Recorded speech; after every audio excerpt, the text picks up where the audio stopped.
it was just beautiful to see. Like every person that was with us came together as a community without knowing anyone and were helping one another. And that is literally not something we see in any other part of our lives, I feel, apart from when there is a disaster. You have things like COVID, which separated people, but natural disasters and things like this, when the world actually talks back to us and everyone tends to band together and help one another. Why the fuck can't we challenge that? Why can't we channel that in every area of our life, in everyday life? Why can't we just reach out and offer a hand to someone? Why can't we reach out and ask for help?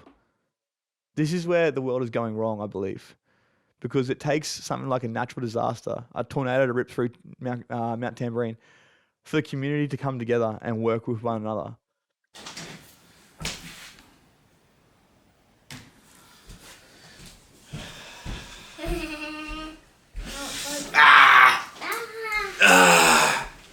All right, let's do it. Okay, you good? Yeah. You alright? You wanna do the intro for us? Yeah, what do you want to say? Welcome to the INTOCHANGE podcast.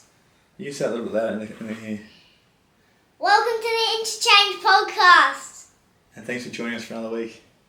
Thanks for joining us for another week. Hey legends, welcome to another episode of the INTOCHANGE podcast. Today you're joined by myself, Ben Lowe, and also my beautiful son, William.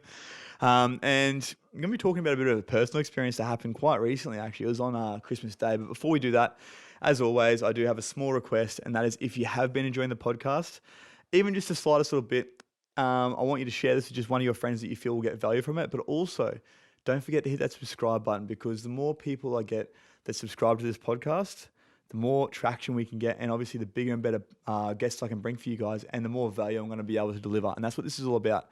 I don't get paid for this podcast. It's a passion project. It's something that I do because I want to try and make a difference in the world. And if just one person can get something out of this, then that's my job done, and that's my purpose fulfilled. So guys, over to Christmas Day. So it was actually not too bad, right? We had little man here for Christmas Day opening presents, and that was beautiful. Like, I used to actually not hate Christmas, but I really think it lost its appeal to me because I spent 4 or 5 of them in jail, and as you can imagine, it's not ideal. It's not ideal when you're in jail, like, and going from having quite a good childhood and big Christmases and things like that with family and all that sort of stuff, to then being an ice addict. And not having any, I guess, recollection of what fucking day it is, let alone Christmas. And obviously then there was none of the love in the family at that point in time either. And then going to jail. And once again, it was just like maybe a phone call that you might get or that you'd make. And that was the closest thing you get to a Christmas celebration. And some sort of special shitty feed. But anyways, having my son definitely changed that for me. So it's been a really cool experience, especially the last few years since I've been having him week on, week off. And I guess getting my license back and being able to travel and do things with him. It's been really cool to actually spend Christmases with him and have our own little separate Christmas here and his own little separate Christmas at his mum's house. So he does pretty well, let's put it that way. And he's definitely spoiled, but he fucking definitely deserves it because, as I said in the previous podcast, he's saved my life. So I'll do anything for this boy. Anyways, so he went back to his mum's about 11 o'clock and I headed up to Brisbane to see family up there. So hang out with my dad, my sister, my nephew and all that sort of stuff. And it was a good day, hanging out in the sun, having a bit of food. I actually took meal prep with me because I wanted to start the year the right way. So I was trying to really detox from all processed foods and things like that. And my dad's missus is Indonesian. So everything she cooks is like fried in oils and it tastes fucking good. Let's put it that way. Yeah, but not all things that are good or that feel good are good for us, and not all things that feel bad are bad for us. And one of those things that feels good but isn't great for us is probably deep fried foods. Best fried chicken, by the way. Anna, shout out to you for all the years of eating that when I was younger. But then I had a bit of a date lined up, so met this girl, and anyways, we had organised to do dinner, and cooked some steak. Mad chats, like best chats. I was just fucking enthralled in this conversation with her, and it was really cool. And we decided to go take the dog for a walk after dinner. I'm going to take this dog for a walk. By this dog, I mean my dog Nala. And anyways, we're exiting the house and didn't, really take much notice of it, but there was a lot of storm clouds forming, and we saw this flash, like a strobe light, literally just constantly. It was lightning, obviously, but I'd never seen lightning like this. So this lightning just continued to flash, like non-stop, like a strobe light. And we're walking up and down near my place on the water, on the canals here in Hope Island. And she says to me, she's like, "Are you not seeing this?" And I'm like, "What do you mean?" She's like, "This, whatever it is going on in the sky." I'm like, "Oh yeah, no, I'm seeing it, but like, I'm just not really paying attention to it." She's like, "Is that normal?" And I'm like, "I don't think so. Hey, like I've never seen lightning like that." So we're both just kind of like captivated by this lightning. And I was like, "Fuck it." We're on our way back to take the dog home. I'm like, "Do you want to go for an adventure?" And now we know not to use that word. The A word is banned. Because I tell you what, the night that came after this was fucking crazy. I've never experienced anything like it, but there was some cool lessons and learnings from this. Really cool things that I actually took from this night. But anyways, back to where we were. So we jump in the car, and we're driving. And I'm like, okay, cool. Let's go find somewhere cool to watch this lightning from. And so near where I live, there's a place called Mount Tambourine. And Mount Tambourine is exactly what it says. It's a mountain town. It's beautiful. There's a lot of cool little lookouts. And we're driving up the mountain, just once again, having deep chats, having real good chats. Like this shit fills my cup. Like having good quality conversation with other human beings is something that really, really gets me going. And so we're driving along. I'm really not even present with the driver at this point in time. We're just continuing to watch this lightning. And I'm like, please, I hope this lightning continues as it is, because by the time we get up there, I'd hate for it to have stopped. It would have been not a waste, but it would have been not ideal. And so we get to this little part of the lookout, and we back the car up to this, like, I guess, field you'd call it. And it's just a massive gully that was open, and looking down, and all we could see was this big grey cloud. And there was flashes of lightning coming out from behind it. We're sitting in the back of my ute, got like the doona, got the pillows, all cute and shit, all cuddled up and that. It was real nice. And we're just watching this storm come towards us. And we didn't really think much of it. And in my head, I started to think, like, I've never seen anything like this. I wonder if that's a tornado. And then there was a part of me that was like, no, we don't get tornadoes in Australia. That's like a fucking American thing. You see that shit in like, North Carolina and, where is it? Slipped my mind.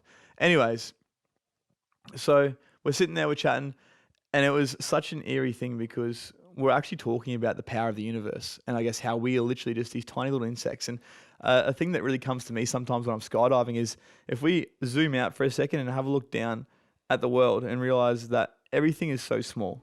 We are tiny. We think we're the biggest and baddest as human beings, but it's really humbling to be up in a plane. I'm sure even like for people that have been to space, even more so for them, to see that, well, there's something up there looking down upon us. 100%, I have no shadow of a doubt that there is something higher than us, something bigger than us. Call it God, whatever you want, the universe, whatever you will. Call it whatever you want. But there is definitely a higher power at work here. And to it, or to him, or to her, or to whatever it is, we're just like a little ant farm. So it just makes you realize how insignificant you are. For anyone out there with a massive ego, just realize you're not that important, okay? We're all important together. But we're sitting there in the ute talking about this and talking about the power of the universe and how just weather can just like absolutely like trash us. Like we think we're all high and mighty and all powerful, but weather can literally just take us out like that. And as we're talking about this, everything just goes quiet. There's lightning coming out of this cloud, which is now getting closer to us, and it's hitting the ground. Like we're watching it hit the ground, like lightning bolts coming out. This wasn't happening before. It was just flashes of like sheet lightning, I think they call it, and little ripples going across the sky. But at this point in time, there's lightning rods coming out of this fucking cloud, and we're just both just, whoa, like this is hectic. But we're still in depth in conversation and just so captivated by this, I guess, level of conversation we're having that we're just sitting in the back of the ute still. And then this wind, okay, it's like at this point in time, it's dead silent. There's nothing going on. But then we hear this wind, this whistle. It's like, and just continues to get louder and louder and louder until eventually this cloud or this storm or whatever it is literally right on us. And when it hit us, it literally felt like a wall of water and wind just pinned us to the back of the ute, and we were both just like so shook. And there wasn't even a point in time where we both looked at each other. We just realized it was time to fucking go. So we've jumped out of the ute on either side without even communicating, went to jump into the car, and I've gone to close the car door, and I'm trying to grab, I've got a ute, a Navara ute, and the doors obviously aren't that heavy. I'm grabbing this door with both hands. I've got my foot on the footwell, trying to like reef this door closed, and I had to use every bit of my strength to actually close the door. That's how hectic this wind was. I reached over and she's trying to close her door also. I'm grabbing it from my side. I'm pushing the horn with my knee. I'm grabbing the car door. She's got her hand in like the footwell trying to close it as well. So teamwork made the dream work. We've got the doors closed. And I look around in my car and it literally looks like fucking Jumanji. There's leaves and shit everywhere. By the way, it's still like that. I haven't had it cleaned. I haven't had time to clean it yet either. So there's like leaves and shit. Memories, right? Memories. There's leaves and shit everywhere through my car. I'm like, holy fuck. What was that? And she said the same. She's like, that was hectic. What the fuck just happened? And so we start driving down the mountain as there's like lightning around us and shit like that going on. We see like this water that's just coming. It literally, I don't know how many mils of water we had, but it literally felt like we had about 100 mils in fucking 20 minutes. The water was going sideways. The wind was going crazy. And as we're driving down the road back down off Mount Tambourine, there is trees falling over and hitting the road. There's fucking leaves. There's twigs. There's logs everywhere. We're cruising down the mountain like, holy fuck, did that just actually happen? I can't believe that was so hectic. Like, I can't even fathom what would have happened if we stayed there any longer. Or, like how dangerous that actually could have been, because like we're literally watching trees falling over and like there's big trees already on the road. And this is within seconds of this storm.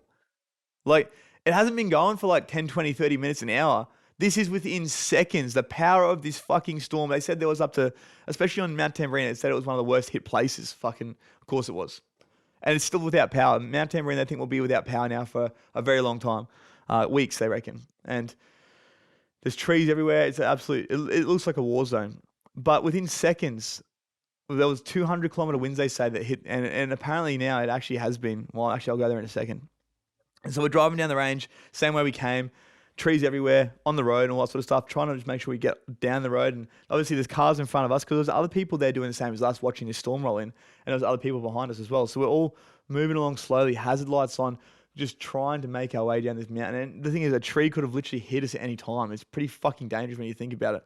And then we got to a tree that was completely covering the road. And the wind and the water and everything going on around us was just crazy. So it was almost like a sign. I don't know. It was really weird.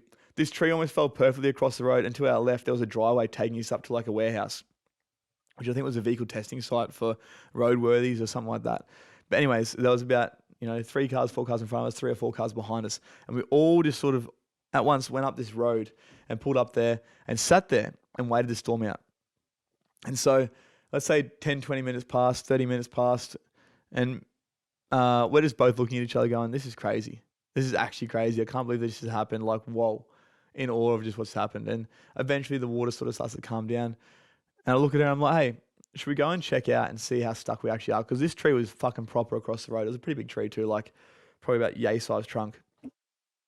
And she's like, yeah, let's go suss it out. So we were first ones to get down to this big tree. Excuse me. First ones to get down to this big tree. And it was proper across the road.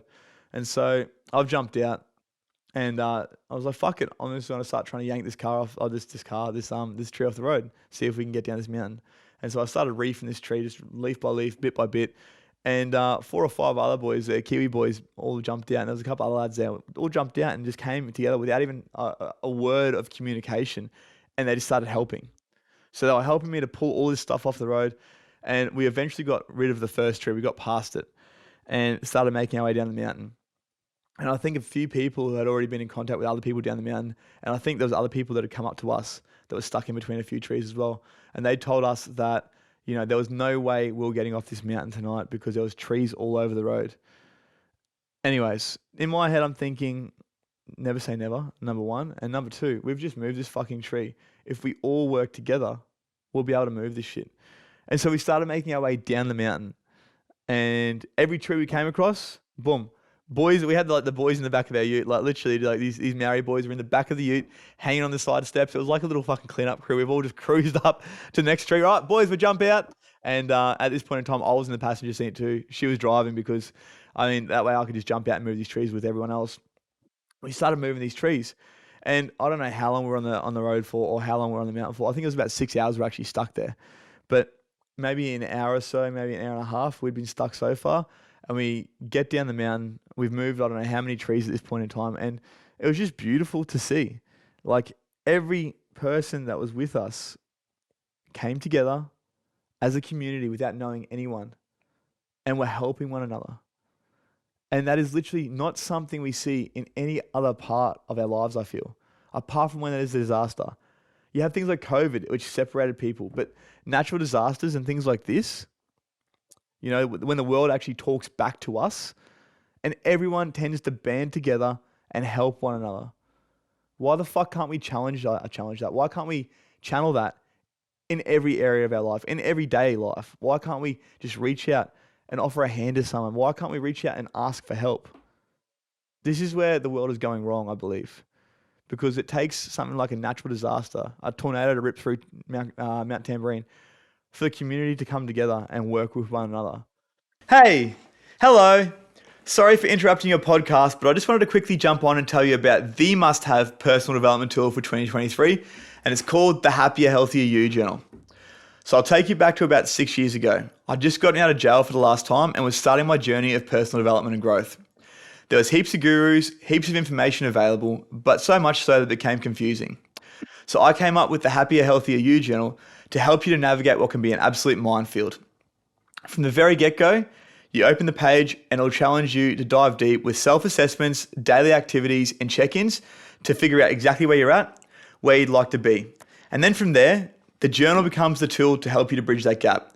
So to get your hands on this, click on the link below and don't forget to use INTOCHANGE 10 at checkout for a cheeky 10% off. I'll see you back over on the episode. And if you go back to ancestral times, right? We were living in caves. This is how things were. The men would hunt together, the women would cook together, and we'd all sit together as a community and help one another. Where along the lines did we go wrong? Anyways, back to the story. So we keep making our way along and we get to this massive fucking tree. And I remember we get to this big tree and there's about another 10 cars in front of us. They've already been stuck there for how long? And they're telling us, look, mate, we're stuck here. We can't do anything about it. We're going to have to wait for the SES and the support crews to come in. And me and the boys that were with me, we're just like, fuck that. Fuck that. What? You tell me you're not even going to try and move this tree? If we all jump in there and grab one little bit and start moving it bit by bit, all we need to do is clear enough of a path, like a car width of a path for us to get through. We don't have to move the whole fucking tree. And all of a sudden, it's a shift in mindset. But the thing that I loved was seeing the different ways that people react in stressful situations. Some people just throw their hands in there and go, well, we're going to have to wait for help. Other people just reserve and would retreat. But then there's other people that are willing to jump in and actually get their hands dirty and actually give it a red hot fucking crack. And the cool thing about this is you look at these people. I don't know if you guys would, but I'm sure that a lot of people do. I see these situations and I just think to myself, where else in your life do you retreat? Where else in your life are you giving up? Or where else in your life do you go balls to the wall until you literally can't go anymore and then admit, well, there is nothing I can do because I've tried absolutely everything. So ask yourself, which one of those three people are you? Anyways, we get to this big tree and we convince everyone to start giving us a hand. There's a guy there with a chainsaw, but fucking the thing bit into the ground and fucking snapped the chain within seconds. So it didn't really do us much good. But we managed to get a path clear. And we start moving on, we go to the next tree. Same thing again. Big ass tree across the road. We're all in there. We've got our hands around the fucking trunk of this tree and we're just dragging it off the road to the best of our ability to make enough space for us cars to get through. And obviously, I'm in a ute. Not everyone's in a ute. There's cars that are lowered. There was a lowered Subaru WRX, and I'm like, this guy obviously doesn't love his body kit because fucking he's not getting off this mountain unless he rips that thing off. But we're having to move obviously all the little debris and everything as well because little cars might hit these sticks and it might fuck their car up. And we're working away, boom, and then eventually we knew it was going to happen. We knew it was bound to happen, but we get to a tree that's brought down power lines. And so the path that we were cutting out and going through then becomes, okay, well, we can't go this way. And so we get wind of another track that we can go, which is through Guanabara. For anyone that knows the Gold Coast, you probably know what I'm talking about. Whereas if you come off Mount Tambourine, or if you're heading up Mount Tambourine, you can turn left down Guanabara Creek Road, I believe it is. And we get down there, boom, first thing we do is hit a tree. Big ass fucking tree too. So we all jump in. And once again, there was a couple of people going, oh, we're not going to be able to move this. But as soon as they saw a couple of people doing things and helping and actually starting to get somewhere with these trees, it instilled hope in other people. I'm going to come back to this in a second as well. It's instilled hope in the other people that were saying that we couldn't get through it. And so we move this tree out the way. We get to the next one. Move that tree out the way. We get to the next one. Boom, power lines again. But this time the power lines weren't just fucking dangling across the road. They were actually across the road itself. And so we drove across them. We got the tree out of the way. We drove across the power lines, and we noticed that there was different kinds of power lines. There was like the actual cable, which was carrying power, but then there was also NBN lines, and I think the NBN lines, they were dead, they were gone. So we were able to drive through those. But once again, we keep moving and keep moving and keep moving. But the biggest thing that I saw here was just the devastation of this storm. We kept going along for as long as we could, but then we got to a point where there was literally someone's roof completely in the middle of the road. A family of 4 inside this house, and there was actually a police officer there communicating with us, telling us that the family were okay, because we were trying to make sure that everyone was okay as well. That there was these houses that had trees across their front yard, trees through their houses. Like I said, there was literally bits of sheet metal all across the road, like sheet metal and tin metal roofs from people's houses that have just been torn off at the flick of a switch. Within like this storm probably was in and out in 20 seconds, or 20 minutes, 10, 20 minutes. And it really just gave us a bit of a understanding for how powerful this thing really was and how lucky we were. Because I think there was actually people that were killed in this. I know there was one lady in Helensville that lost her life because of the storm. But we're driving along trying to get through, and there's literally power lines all across the road, a roof in the middle of the road. And we realized that there was literally nothing else we could do. But this entire time, we never gave up hope. We continued to move forward, and we pushed through as much as we possibly could to get to where we wanted to go. And sometimes this will happen in life, right? There'll be roadblocks in the way, and you can overcome one, you can overcome another, but then all of a sudden things get too much and things are in our way, right? But this is when it's time to actually reach out for help and admit that, hey, I can't do this on my own. But it doesn't mean that you can't do it. I have this conversation with my son all the time, and I actually had this conversation with someone the other day. Don't ever say you can't. And this is the thing, being able to admit that you can't do something on your own is powerful, but giving up and just going back and retreating is something that'll keep you, I guess, where you want to keep you stuck. It's going to be something that's going to stop you from making progress in your life, because there's always a way. No matter what, no matter how hard things are in your life, there is always a way through. And yes, it's probably going to take fucking hard work, like lifting trees off a fucking road and moving power lines. But hey, you know what? You never know what's going to happen along the way. I met some fucking cool people that night. You know, it was really, really cool to see. And eventually we did get stopped in our tracks by this tree and this roof and this fucking power lines are all over the road. But at no point in time did we give up hope. And if you can continue to keep hope in your eyes, hope in your heart, and your mission or your purpose or your goals in your eyes, then it doesn't matter if you can't get there right now. You'll always make progress, even if it's in the slightest amount. And so we had to turn around at this point in time and start heading back, because we got wind that there was actually SES crews coming through. And by the time we got back to where the original power lines were across the road on the main road out of Mount Tambourine, the SES crews had arrived, they started moving things, and they were able to clear a path for us. But biggest takeaways for me from this were, well, number one, community. Okay, why is it that we have to wait for a natural disaster for everyone to come together and work together? Why can't we just do that in everyday life? Because imagine how much easier our lives would be if we were able to work together. That is my vision for the world. That is my vision for the work that I do, is to help people to come together and create unity. The second lesson I learned was seeing how different people react in different situations. You know, there was some that retreated and kept reserved. There was others that just gave up hope straight away without even trying. And there were others that kept trying and kept trying and kept trying until the point where they tried everything and then realized that they needed to wait for help. So for you guys out there listening to this today, I want you to really ask yourself, where is it that you do this in your life, and how is that keeping you stuck? And have you really exhausted every single avenue? Have you asked for help? Have you reached out for support? Have you spoken to the people that you know have already done the things that you want to do? And if not, why the fuck not? What is keeping you stuck? What's stopping you? Is it your pride? Is it maybe you got a bit of anxiety around talking to other people?